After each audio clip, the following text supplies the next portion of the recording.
Hi friends, it's time for the next two chapters of Magic Tree House book number 9, Dolphins at Daybreak. When we left off, there was a big scary animal coming. Let's see what happens. Chapter 7, Remain Calm. The shark swam behind the coral. Where did it go? Said Annie, peering out the window. It doesn't matter, said Jack. We have to get to the top. More water's coming in, said Annie. Yeah, I know. Come on, faster, Jack ordered the mini sub.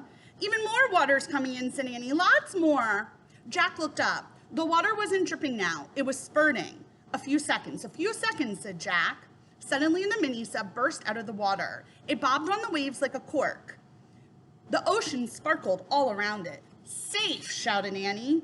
Jack felt the water rising around his bare feet. Not really, he said. Oops, said Annie. The octopus must have made cracks in the bottom, too. The water was up to their ankles now. Jack looked out.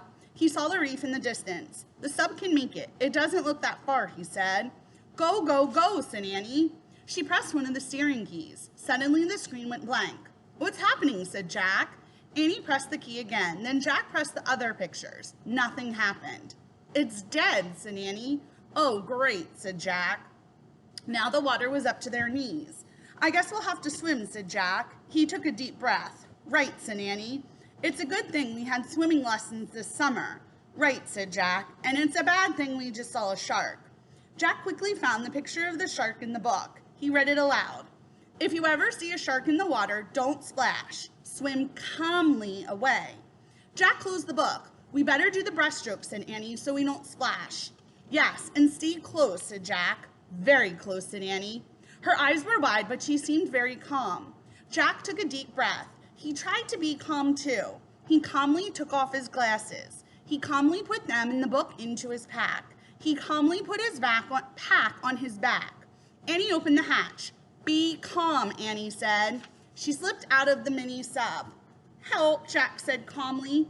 He held his nose, then he calmly lowered himself into the ocean. Show me how you would calmly.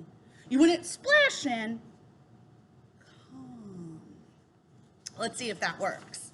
Chapter 8, Swim for Your Life. Jack moved his arms slowly. He moved his legs slowly. He gently pushed the water out of his way as he did the breaststroke. Calm, calm, he told himself. Annie swam beside him. They headed for the reef. All was calm. Then Jack saw something out of the corner of his eye. A dark fin was zigzagging through the water. It was heading toward them. Jack wanted to splash. He wanted to yell. But he remembered, calm. I better not tell Annie, he thought. She'll stay calmer if she doesn't know.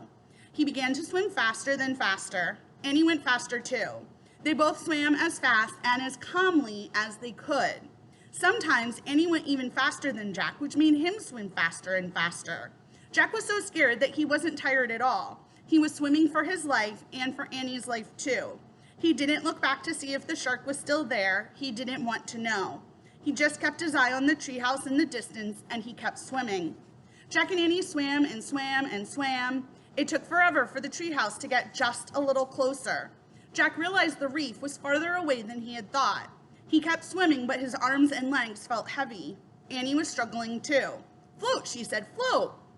Jack and Annie turned onto their backs. They floated the way they had learned in swimming class. We'll just rest for a minute, Jack thought, then we'll keep going. But the more Jack floated, the more tired he felt. Soon he was too tired even to float. He started to sink. Then he felt something. His heart stopped. Something pushed at him in the water. It was slippery and alive.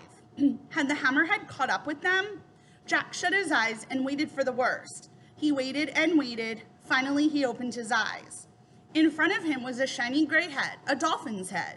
The dolphin pushed Jack with its nose. It made happy clicking sounds. Hooray, cried Annie. Jack looked over at her. She was clinging to the fin of another dolphin. Her dolphin was moving through the water. Jack grabbed the fin of his dolphin. Then the two dolphins swam smoothly through the water, pulling Jack and Annie toward the reef. So who helped them out? The dolphins. Let's see how they finish their adventure tomorrow. Bye, friends.